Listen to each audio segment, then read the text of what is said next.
10 days ago, Jeremy Corbyn revealed leaked documents detailing UK-US trade talks, which had in part covered the NHS. This is the reality. Our NHS is up for sale.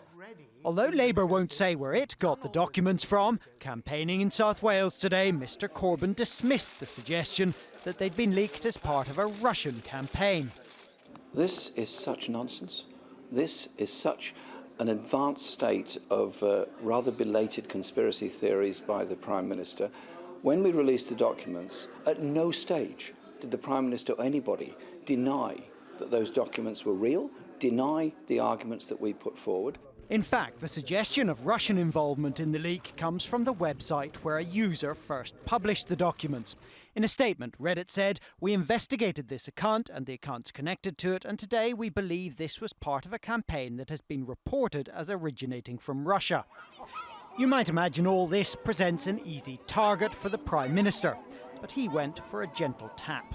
I do think we need to get to the bottom of that. As far as I am aware, we haven't yet established the truth about that. But what I certainly think is that document, whatever it was intended to prove, did not prove what Jeremy Corbyn and the Labour Party hoped that it would prove.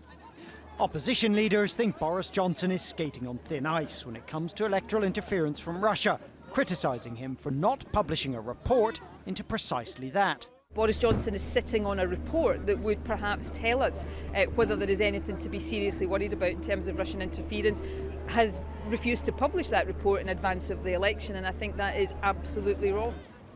How much any of this hits home is another question, and the smaller parties with more pronounced positions on Brexit do seem to be feeling the squeeze. Still think you could be the next Prime Minister? Well, I'd love that job, but look, where the polls are at the moment, I think we can recognise that's looking pretty unlikely.